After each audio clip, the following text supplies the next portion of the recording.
A história começa em um santuário secreto, onde podemos ver os heróis da resistência humana e os novos deuses em uma reunião. A pauta é sobre como eles poderão matar o Darkseid. No entanto, os novos deuses acreditam que Darkseid não é um mortal. O pistoleiro duvida disso. No entanto, muda de ideia após saber que o Pai Celestial e Darkseid travam uma guerra há milênios. Orion intervém e revela que Darkseid tem uma fraqueza fatal. Mas Metron diz que isso não importa mais, porque é apenas uma lenda. Lois Lane então quer saber mais sobre isso. Então Orion revela que isso se trata do Senhor Milagre. Ele fala que Scott é incomum. Ele foi criado pelo Senhor de Apocalipse como se fosse seu próprio filho. Foi uma criação cruel e brutal, mas o aproximou mais de Darkseid do que qualquer outra pessoa jamais esperaria estar. E entre o relacionamento deles, foi revelado que seu verdadeiro pai compartilhou um dom. Se intencionalmente ou não, tem sido discutido há anos. Mas dizem que o Senhor Milagre é o único com o poder de matar Darkseid. O poder de impedir o mal encarnado está em seu sangue, e somente em seu sangue. Então, o Arqueiro Verde refuta o Orion dizendo que a história é incrível, mas que o Senhor Milagre morre. Então, o que eles poderiam fazer com isso? O Pai Celestial então diz que o Arqueiro Verde tem os deuses que prefere, então pode fazer isso com eles. E que independente disso, os novos deuses estão aqui para ajudar a reviver a humanidade. E o que o Arqueiro Verde vai fazer com seus últimos dias é uma escolha que só ele pode fazer.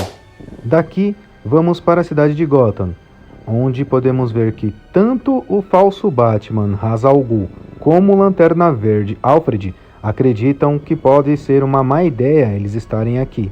Mas o Desafiador acredita que isso não é um momento para covardias. E além disso, se eles ficarem parados aqui por muito tempo, eles poderão ser descobertos. Aqui temos uma improvável equipe que na maioria do tempo está em desacordo. E nem o Desafiador, que está encarnado em um bebê, escapa dessa.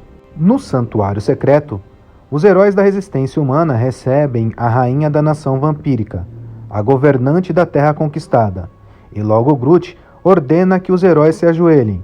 Mas, como podemos ver, isso não é o que acontece. Logo após agradecer a recepção indesejada, a Rainha Bárbara se incomoda muito ao ver um crucifixo no pescoço do Arqueiro Verde. Irritado, o Gorila Grodd o ameaça, mas é tratado com ironia. A própria Rainha Bárbara baixa os ânimos e solicita uma aliança entre os heróis da resistência humana e os vampiros contra as forças de Apocalipse. Isso porque os vampiros estão sendo massacrados. Mas, se os heróis da resistência humana se recusarem, logo eles serão os próximos. Daqui vamos para uma ilha que não está no mapa. Lá podemos ver um grupo de aberrações que está sendo liderado por Frankenstein e Savage. Eles aguardam a chegada das forças de Apocalipse para uma guerra.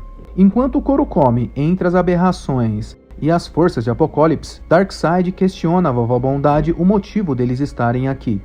Acontece que essa ilha é um ponto de partida para Atlantis, local onde o Senhor Milagre está. As aberrações estão em menor número e estão prestes a cair.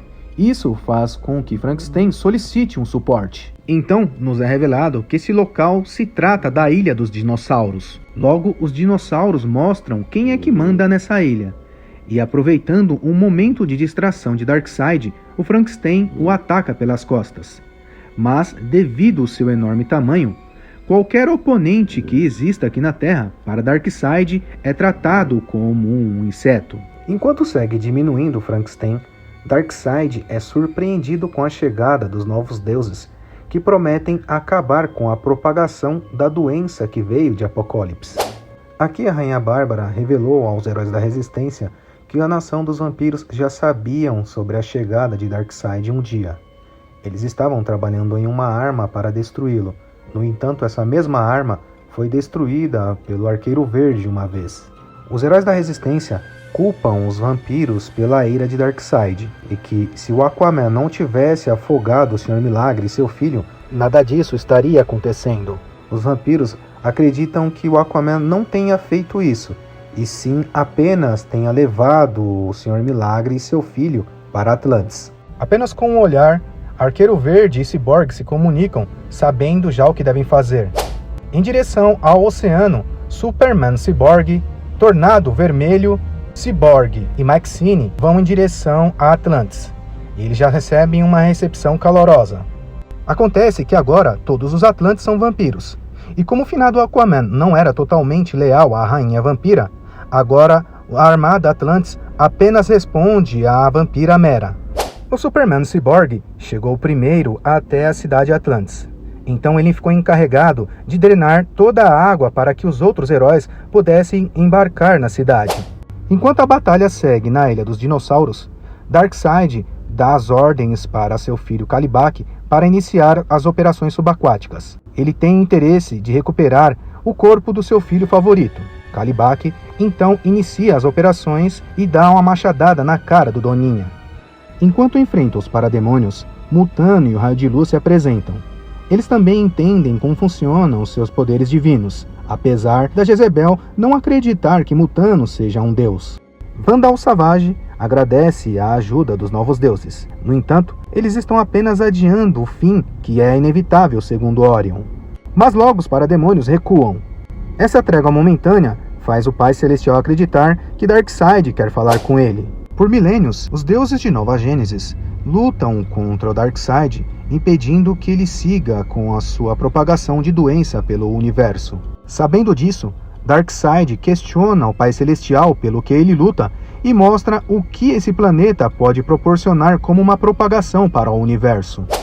Os heróis da Resistência enfim tomam Atlantis. No entanto, agora eles se deparam com as forças de Apocalipse. Logo, os heróis da Resistência são encurralados. Enquanto o Cyborg dá as ordens para que todos continuem lutando, Maxine informa que o Sr. Milagre ainda está vivo. O Sr. Milagre, como de costume, segue com a sua maior façanha. E nessa escapada, ele utiliza a única nave dos heróis da Resistência.